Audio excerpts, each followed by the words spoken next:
اللہ کی کتاب قرآن سچا ہے یا نہیں؟ تمہارا دین سچا، تمہارا رسول سچا، تمہاری کتاب سچی، تمہارا خدا سچا۔ جب سب کچھ سچا ہے، سر جھکا کر نہیں، سر اٹھا کر جی۔ جتنے لوگ اس مجلس خیر میں گونڈی سے اور گونڈی کے باہر سے آئے ہیں، میں سب کا استقبال کرتا ہوں۔ مجھے معلوم ہے کہ کثیر تعداد میں باہر سے لوگ حضور مفتی صاحب قبلہ کو سننے کے لیے آئے ہیں۔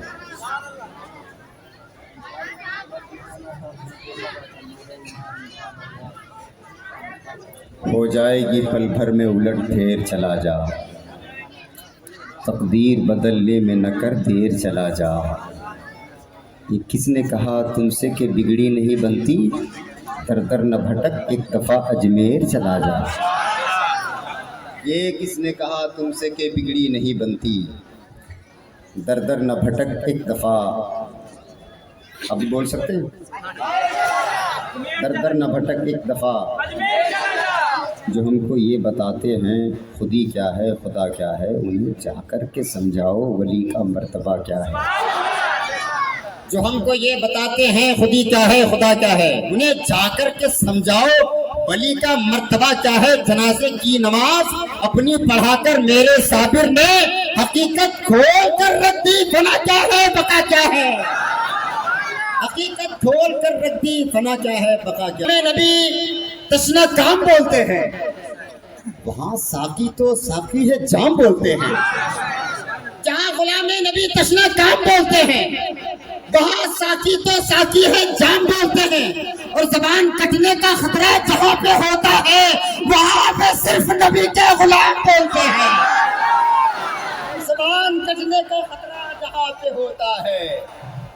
عشق والے عشق کے بازار میں نفع اور نقصان کا پیمانہ لے کے چلتے ہی نہیں۔ یہ جن کا کام کرتے ہیں وہ سارا ان کا انتظام کرتے ہیں۔ ایک بار اور کہہ دیں یا رسول اللہ۔ سلمان حضری صاحب قبلہ اس وقت ہندوستان کے خطوں تک محدود نہیں ہے، عالمی سطح پر لوگ پیاسے ہیں کہ حضرت ہمارے ملک میں بھی آئے۔ عالمی سطح پر بھی الحمدللہ ہمیں فخر ہے کہ ایسی ذات ہندوستان کی سرزمین پر موجود ہے۔ تاج الشریعہ کے در کا وہ پروردہ ستارہ جو اس وقت آفتاب و ماہتاب بن کے چمک رہا ہے۔ ذرا محبت سے ایک بار اور کہتے سبحان اللہ۔ میں چاہتا ہوں کہ زیادہ تعارف نامہ کیا پیش کروں صاحب، ان سے کیا مانگیں کیا سوال کریں، خود ہی امت کا جو خیال کریں، بات بگڑے تو سب یہی چاہیں، فیصلہ آمنہ کے لال کریں۔ آئیے محبت سے استقبال ہم اور آپ سب مل کر کے کر لیتے ہیں اسیر ناموس رسالت خلیفہ حضور تاج الشریعہ حضرت العلامہ حضرت علامہ مفتی الشاہ سلمان حضری شاہ صاحب قبلہ کا استقبال محبتوں کے ساتھ کر لیں۔ نعرہ تکبیر، نعرہ رسالت، علماء اہل سنت، مسلک اعلیٰ حضرت فیضان سرکار غریب نواز، نعرہ حیدری۔ منبر نور پر جلوہ دار علماء ذوی الاحترام، مشائخ، سادات، حاضرین اہل سنت و جماعت، السلام علیکم ورحمۃ اللہ وبرکاتہ۔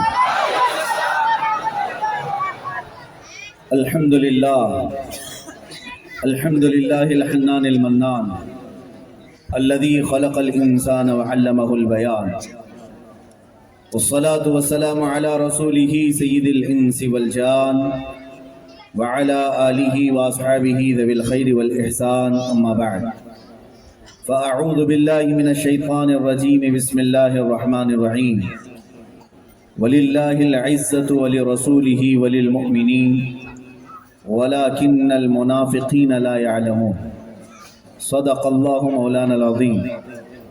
بارگاہ رسالت معاب صلی اللہ تعالی علیہ وسلم میں درود پاک کا ہدیہ پیش کریں۔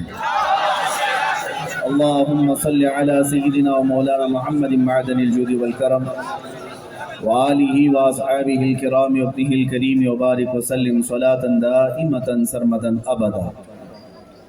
میں اس کرم کے کہاں تھا قابل، حضور کی بندہ پروری ہے، یہ سب تمہارا کرم ہے آقا کے بات اب تک بنی ہوئی ہے۔ میرے عزیزوں، ناظم اجلاس نے بڑا لمبا چوڑا تعارف کرایا، مگر میں اپنے تعارف میں صرف اتنا ہی کہتا ہوں، یا رسول اللہ تیرے عشق کی بدولت مجھے زندگی ملی ہے، تیرے عشق کی بدولت مجھے زندگی ملی ہے، میری بات بن گئی ہے تیری بات کرتے کرتے، میری بات بن گئی ہے تیری بات کرتے کرتے، ہے جو زندگانی باقی یہ ارادہ کر لیا ہے، ہر مسلمان یہ ارادہ کرے، ہے جو زندگانی باقی یہ ارادہ کر لیا ہے یا رسول اللہ، تیرے منکروں سے آقا میں مروں گا لڑتے لڑتے۔ یہ ہر عاشق رسول کا ارادہ ہو جائے کہ جو بچی زندگی ہے میرے آقا آپ کی عزت کے لیے، آپ کے ناموس کے دفاع کے لیے لڑتا رہوں گا، اور یقیناً پھر آپ دیکھیں مولا کریم تمہاری عزتوں کو کتنی بلند کرتا ہے۔ یہ ہم نے زندگی میں دیکھا، سچ کہا ناظم اجلاس نے، جب تک بکے نہ تھے تو کوئی پوچھتا نہ تھا۔ ہمارا اپنا تعارف نہیں ہے، ہمارا کوئی انٹروڈکشن ہمارا خاندانی نہیں، نہ ہم اپنے باپ داداؤں سے پہچانے جانے کو فخر محسوس کرتے ہیں، نہ ہم اپنے عہدے سے نہ اپنے نام سے۔ بیدم وارثی نے بہت اچھے انداز میں اللہ کی بارگاہ میں یہ دعا کی تھی، یا حضور پاک صلی اللہ علیہ وسلم کی بارگاہ میں التجا کی تھی۔ میں بھی یہی دعا کرتا ہوں، یہی دعا کرتا ہوں، سگے طیبہ سب کہہ کے پکاریں بیدم، سگے طیبہ سب مجھے کہہ کے پکاریں بیدم، یعنی بیدم وارثی نے یہ عریضہ پیش کیا بارگاہ مصطفیٰ میں، یا رسول اللہ دنیا ساری مجھے طیبہ کا کتا کہہ کر پکارے، یہ ہمارا تعارف، مدینے کا کتا کہہ کر کے ہمیں پکاریں لوگ، سگے طیبہ سب مجھے کہہ کے پکاریں بیدم، یہی رکھیو میری پہچان مدینے والے۔ یہ دعا ہے، اور میں یہی دعا کرتا ہوں کہ مولا کریم ہمیں اتنی ہی عزت عطا کرے، اتنا تعارف ہمارا ہو کہ دنیا پہچانے تو میرے باپ کے نام سے نہیں، میرے مصطفیٰ کے قدموں سے پہچانے، نبی پاک صلی اللہ تعالیٰ علیہ وسلم کے نام کے ساتھ ہمارا نام جڑ جائے، اس سے بڑا ہمارے لیے تمغہ کیا ہے، اس سے بڑا ہمارے لیے ہدیہ کیا ہے۔ عزیزان گرامی، سیدنا عمر فاروق رضی اللہ تعالیٰ عنہ جب بیت المقدس فتح ہوا تو جا رہے تھے اپنی سواری پر، اور بیچ راستے میں جب آپ کو امیر المومنین کہہ کر لوگوں نے پکارا، یہ پہلا وقت تھا جب امیر المومنین کا لفظ آپ کو کہا گیا، آپ سے پہلے امیر المومنین کہہ کر نہیں پکارا جاتا تھا، خلیفۃ المسلمین یا خلیفۃ رسول اللہ۔ حضرت عمر فاروق کو امیر المومنین کہہ کر جب پکارا گیا تو آپ کی آنکھوں سے آنسو آئے، لوگوں کو جمع کر کے آپ نے کہا، اے لوگوں آؤ، آج جس کو تم امیر المومنین کہہ کر پکار رہے ہو وہ اپنی حقیقت بتائے۔ کہتے ہیں میں خطاب کا بیٹا عمر ہوں، میرا نام عمر ہے، میرے باپ کا نام خطاب، بچپن میں مجھ سے 2 بکریاں نہیں سنبھالی جاتی، ہر دن میں اپنے باپ سے گھوسے کھاتا تھا، شام کو میرے باپ مجھے مارتے تھے، بکریاں مجھے سنبھالی نہیں جاتی تھی، اور آج حال یہ ہے کہ صرف عرب نہیں، مصر بھی، عراق بھی، شام بھی، یمن بھی، فلسطین بھی، اس زمانے میں 36 لاکھ اسکوائر کلومیٹر پر تنہا حضرت عمر کی نگرانی تھی۔ حضرت عمر فاروق رضی اللہ تعالیٰ عنہ کی تنہا حکمرانی تھی اتنے بڑے خطے پر، اور ایسے نہیں ہے کہ زور زبردستی حکومت ہے۔ مدینے میں بیٹھے حضرت عمر فاروق ملک شام میں 1500 کلومیٹر دور ایک خاتون رات میں اپنی بیٹی سے کہتی ہے کہ بیٹا ابھی پانی سے دودھ میں پانی ڈال لو، صبح ہوتے ہی لوگوں کو دے دیا جائے گا۔ بیٹی اپنی ماں سے کہتی ہے ماں کیا تجھے پتا نہیں مدینے میں عمر فاروق کی حکومت ہے؟ خلافت سیدنا عمر فاروق کی ہے۔ ملک شام میں رات کے وقت جھونپڑی میں موجود لوگوں کے دلوں میں بھی سیدنا عمر فاروق راج کر رہے تھے، ان کی خلافت چل رہی تھی۔ یہ حضرت عمر فاروق لوگوں سے کہتے ہیں سنو، بچپن میں مجھ سے 2 بکریاں نہیں سنبھالی جاتی، اور آج اتنے بڑے خطے پر تنہا عمر کی حکومت ہے، اس لیے نہیں کہ یہ خطاب کا بیٹا عمر ہے، بلکہ اس لیے کہ محمد عربی کا غلام عمر فاروق، اسی لیے اقبال نے کہا آبرو ما زنام مصطفیٰ، ہم سب کی عزت و آبرو مصطفیٰ کے نام سے، نبی پاک صلی اللہ تعالیٰ علیہ وسلم کے نام سے۔ اسی لیے میرے عزیزو، میں نے اپنے سخن کا عنوان ہی یہ رکھ لیا کہ جب بھی لوگوں سے گفتگو کریں تو حضور پاک کی عزت کے متعلق بات کریں۔ یقیناً ہزاروں ٹاپک ہیں، ہزاروں عنوانات ہیں، علماء کو ہر ایک پر بیان کرنے بھی چاہیے، اور میں کرتا آیا ہوں 15 سال سے، لیکن میں نے دیکھا ایک عنوان ایسا ہے جس کو پکڑ لیا جائے تو زندگی کے سارے عنوان خود ٹھیک ہو جائیں، سارے ٹھیک ہو جائیں۔ تمہارے ایجوکیشن کا مسئلہ ہے، تمہارے پردے کا مسئلہ ہے، تمہاری سیاست کا مسئلہ ہے، تمہاری غربت کا مسئلہ ہے، تمہارے اختلافات کا مسئلہ ہے، بہت سارے مسائل ہیں۔ لوگ یہ کہتے ہیں یہاں سود پر بول لیجیے، یہاں شراب پہ بول لیں، یہاں نشہ پر بول لیں، ہر طرح کی برائیاں ہیں۔ کس کس مرض پر ہم انگلی رکھیں، کس کس زخم کا علاج کریں؟ ہم نے یہ محسوس کیا جو اقبال نے کہا تھا۔ اقبال نے یورپ کی سرزمین پر کئی سالوں بتائے یہ ڈھونڈنے کے لیے کہ میں وہ راز لے کر کے آؤں جو اپنی امت کو دے دوں، اپنی قوم کو دے دوں، جس پر چلے تو میری قوم عروج پر پہنچ جائے اور یہ پستی سے نکل کر کے بلندی پر آ جائے۔ اقبال اٹلی، جرمنی، نہ جانے کتنے ملکوں کی خاک چھان کر واپس آیا اور لوگوں سے آ کر کہنے لگا، اقبال یہ کہنے لگا مجھے وہ راز مل گیا جس کو چھونے کے بعد تم عروج پر پہنچ جاؤ گے۔ لوگوں نے پوچھا تھا کیا سائنس کی فیلڈ ہے، کیا میتھمیٹکس کی فیلڈ ہے، کیا فزکس اور جغرافک ہے جس سے ہم بلندی پر چلے جائیں؟ اقبال نے کہا نہیں، میں سب دیکھ کر کے آیا، جغرافک بھی دیکھا، فزکس بھی دیکھا، میتھمیٹکس بھی دیکھا، سائنس بھی دیکھا، بایولوجی بھی دیکھا، سب دیکھا، لیکن تمہارا راز جو تھا وہ مجھے مل گیا۔ پوچھا کیا ہے؟ اقبال نے کہا بس اتنا ہے کہ محمد سے وفا تمہیں تو ہم تیرے ہیں، یہ جہاں چیز ہے کیا لوح و قلم تیرے ہیں۔ یہ ہے وہ راز، اور اسی کو میں سمجھتا ہوں سارے عناوین ایک طرف، میرے مصطفیٰ کریم کی ذات ایک طرف۔ کیا سنی یہ نہیں سمجھتے کہ رسول کریم صلی اللہ تعالی علیہ وسلم جانے کائنات ہے، روح کائنات ہے، بلکہ جان ایمان ہے۔ ہر مسئلے کی اصل میرے آقا صلی اللہ تعالی علیہ وسلم سے ہے، نبی پاک صلی اللہ تعالی علیہ وسلم سے سارے کمالات جڑے ہوئے ہیں۔ صحابہ کرام اس مسئلے کو اچھی طرح سمجھ چکے تھے، اسی لیے اپنی زندگی میں سب سے زیادہ پرائیورٹی، سب سے زیادہ اہمیت کسی بات کو وہ دیتے تو میرے نبی پاک کی ذات۔ جانتے ہو سارے رشتے انہوں نے ایک طرف رکھے تھے، میرے مصطفیٰ کریم کا رشتہ الگ ہے۔ اس چیز میں جب تم واپس آ جاؤ پھر دیکھ لینا، قوم کے اندر ہی نہیں بلکہ پوری کائنات میں مولا تعالیٰ تمہارا غلبہ کیسے پیدا کرتا ہے۔ حضرت انس بن نضیر ایک صحابی ہیں، حضور صلی اللہ تعالیٰ علیہ وسلم کے رازدار صحابی، حضور اکرم صلی اللہ علیہ وسلم ان کے گھر میں ہیں۔ مکہ سے ایک خط آیا، نبی پاک صلی اللہ علیہ وسلم نے انس بن نضیر سے کہا مہر بند لفافہ ہے، اس کو کھولو اور پڑھو۔ کھول کر کے انہوں نے پڑھا، مکہ والوں کی سازشوں کا اس میں ذکر تھا، جنگ لڑنے کی تیاریاں تھی۔ حضرت انس بن نضیر نے خط بند کیا، میرے آقا نے فرمایا یہ تیرے اور میرے درمیان راز ہے، کہیں پتہ نہیں چلنا چاہیے۔ کہا ٹھیک ہے یا رسول اللہ صلی اللہ علیہ وسلم، میں رازوں کی حفاظت کروں گا۔ بند ہو گئی۔ اللہ کے نبی صلی اللہ علیہ وسلم باہر تشریف لے گئے، انس بن نضیر کی بیوی گھر میں تھی اور بیوی دروازے کے پیچھے یا دیوار کے پیچھے تھی۔ جب نبی پاک صلی اللہ علیہ وسلم باہر چلے گئے تو آئی، انس بن نضیر سے بہت محبت کرتے تھے اپنی بیوی سے، یہ جوان تھے حضرت انس بن نضیر۔ بیوی آ کر پوچھتی ہے اے میرے شریک حیات سرتاج انس بن نضیر، بتاؤ رسول اللہ سے کیا باتیں ہو رہی تھی؟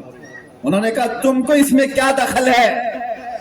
میری تمہارے سے محبت ہو، اپنی جگہ پر میرے مصطفیٰ کے رازوں کا مقام الگ ہے۔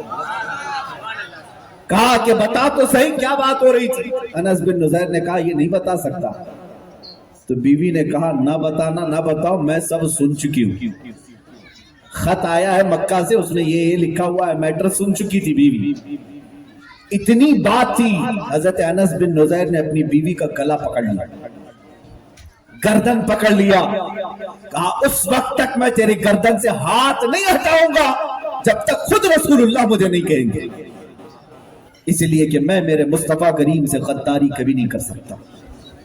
اسی حالت میں لے کر کیا ہے، جس بیوی سے سب سے زیادہ محبت کرتے تھے، لیکن بات جب میرے مصطفیٰ کی آ جائے کوئی رشتہ نہیں، کوئی رشتہ نہیں۔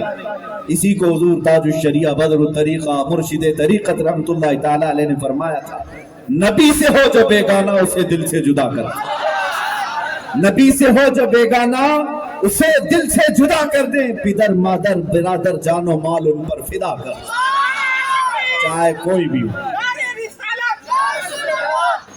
سنو، بیوی کا گلا پکڑ کر کے لائے، نبی پاک صلی اللہ علیہ وسلم ابھی راستے میں تھے، پوچھا کیا ہوا انس؟ کہا آقا کہیں ایسا نہ ہو جائے میں غداری کے جرم میں ہمیشہ کے لیے معتوب ہو جاؤں۔ میری بیوی نے دیوار کے پیچھے سے آپ کا راز سن لیا، اس کا کیا کر دوں؟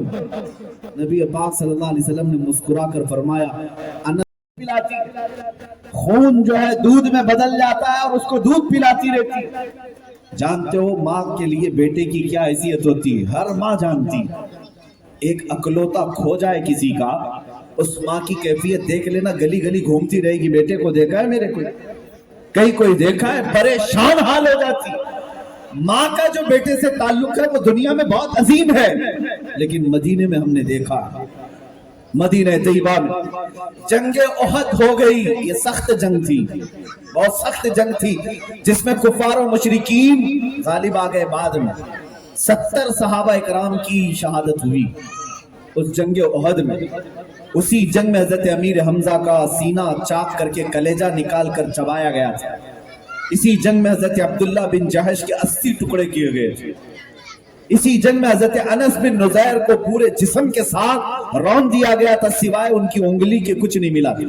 یہ جنگ احد بہت سخت جنگ تھی۔ اس جنگ کے ختم ہونے کے وقت شام کا وقت ہے، مدینہ طیبہ میں گلیوں سے دوڑتی ہوئی ایک عورت احد کی طرف جا رہی ہے، میدان احد کی طرف۔ اس خاتون سے کسی نے پوچھا کہاں بھاگی جا رہی ہے؟ لوگوں نے کہا کہاں جا رہی ہے؟ خاتون نے کہا کہ میرا اکلوتا بیٹا جنگ میں شریک ہوا تھا، سنا ہے اس کی شہادت ہو گئی، سنا ہے اس کا انتقال ہو گیا ہے، میں دیکھنے جا رہی ہوں۔ اکلوتا بیٹا جنگ میں گیا ہے، ماں کا کلیجہ پھٹ جانا چاہیے، ماتم کر رہی ہو؟ نہیں، ایسا نہیں۔ دوڑتی ہوئی گئی تو میدان احد میں، لیکن کہاں گئی؟ سب سے پہلے میرے مصطفیٰ کی بارگاہ میں آ گئی، نبی کریم صلی اللہ تعالیٰ علیہ وسلم کے پاس آئی۔ وہ خاتون کہتی ہے یا رسول اللہ صلی اللہ علیہ وسلم، مجھے خبر ملی ہے کہ میرا لال شہید ہو گیا، میرا جوان بیٹا شہید ہو گیا، اگر آپ اجازت دیں تو میں اس کی لاش دیکھوں، اگر آپ اجازت دیں تو میں اس کی لاش کو دیکھوں۔ اپنے بیٹے کی لاش دیکھنے کے لیے بھی اتنی فرصت ماں کے پاس ہے کہ پہلے میرے مصطفیٰ کے پاس آئے۔ نبی پاک صلی اللہ علیہ وسلم نے فرمایا تو اپنے بیٹے کو دیکھ سکتی ہے۔ یہ خاتون آئی، سنو مجھے یہ حیرت میں ڈال دیتی ہے چیز، ایک ماں جس کا بیٹا شہید ہو گیا اور انتقال کر گیا، اور جوان بیٹا 25 سے 27 سال کی عمر کا، میدان میں ڈھونڈتی ہوئی لاشوں میں اپنے بیٹے کو دیکھتی ہے۔ اس کا بیٹا، اس خاتون کا بیٹا خون میں لت پت ہے۔ آتے ہی کیا چیخ مار دیا، دھاڑے مار مار کر کے رونے لگی، بال کھول کر کے نہیں۔ آتے ہی اس بچے کے جسم سے، اپنے بیٹے کے جسم سے جبہ ہٹایا اور اس کو پلٹ دیا، پیٹھ پر ہاتھ پھیرنے لگی، اور اس کے بعد پھر اس کو سیدھا لٹا دیا اور سجدے میں گر گئی۔ سجدے سے اٹھ کر کے کہتی ہے مولا تیرا شکر ہے تو نے میرے لال کو اپنے نبی کی خدمت میں قبول کیا۔ ماں کا کلیجہ، ماں کا کلیجہ معمولی بات نہیں، پریکٹیکلی جب کسی کے گھر میں آ جائے تو پتہ چلے۔ میں ابھی بیوی کی بات کر رہا تھا کہ صحابہ ہر رشتے کو میرے مصطفیٰ کے بعد سمجھتے تھے۔ اب اس بیٹے کی لاش کے ساتھ اس ماں نے جو کیا، پلٹا، جبہ ہٹایا، پیٹھ پہ ہاتھ پھیرا۔ کسی صحابی نے پوچھا خاتون یہ کیا کر رہی ہے اپنے جوان بیٹے کی لاش کے ساتھ؟